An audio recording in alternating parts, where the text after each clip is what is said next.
সাধারণ মানুষের মুখে একটাই কণ্ঠস্বর, আরজিকর। আরজিকর কাণ্ডের প্রতিবাদে লাগাতার জারি রয়েছে বিক্ষোভ এবং মিছিল। আসল দোষীদের শাস্তির দাবিতে রাত দখলের লড়াইয়ের জন্য পথে নেমেছেন শহর থেকে শুরু করে গ্রামগঞ্জের মহিলারা।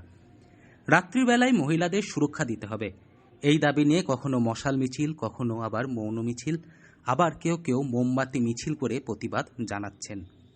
এবার সেই মতোই বীরভূমের মল্লারপুরে এক অন্য ধরনের প্রতিবাদ মিছিল দেখা গেল আরজিকর কাণ্ডের প্রতিবাদে। বীরভূমের মল্লারপুরের বাহিনা মোড়ে নাটক এবং গানের মধ্য দিয়ে প্রতিবাদে সরব হলেন এলাকার যুবক এবং যুবতীরা।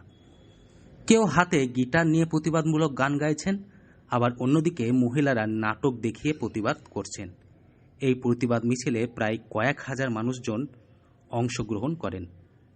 প্রসঙ্গত, চলতি মাসের 9 তারিখে আরজিকরে এক ডাক্তারি পড়ুয়াকে ধর্ষণ করে নৃশংসভাবে খুন করে দেওয়া হয়, আর সেই খবরে কার্যত তোলপাড় হয়ে ওঠে রাজ্য থেকে রাজনীতি। এদেশ ছাড়িয়ে বিদেশেও চলছে প্রতিবাদ মিছিল। দফায় দফায় সাধারণ মানুষ, এলাকার যুবক যুবতী বিক্ষোভ মিছিলে যোগদান করছেন। আরজিকর কাণ্ডের প্রতিবাদের আঁচ পড়েছে রাজ্যের বিভিন্ন সরকারি হাসপাতালেও। সেখানেও ধর্ষকদের গ্রেপ্তারের দাবিতে আন্দোলন জারি রেখেছেন জুনিয়র ডাক্তাররা। বাহিনা মোড়ের প্রতিবাদ মিছিলের মাধ্যমে বার্তা দেওয়া হয়, সকল পুরুষ ধর্ষক হয় না। অন্যদিকে নাটকের মাধ্যমে দেখানো হয় কিভাবে নারীদের ওপর অত্যাচার করা হয়। সংবাদ মাধ্যমে নাম প্রকাশে অনিচ্ছুক এক মহিলা জানান, স্বাধীন ভারতেও নারীরা আজও সুরক্ষিত নয়। সন্ধ্যার পরে কার্যত ঘর থেকে বেরোতে ভয় পাচ্ছেন বাড়ির মহিলারা।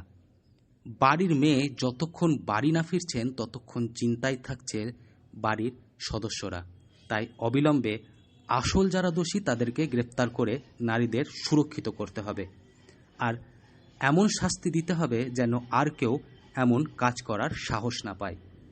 আর এই নিয়েই বীরভূমের মল্লারপুরের বাহিনা মোড়ে এক প্রতিবাদ মিছিল করা হয়।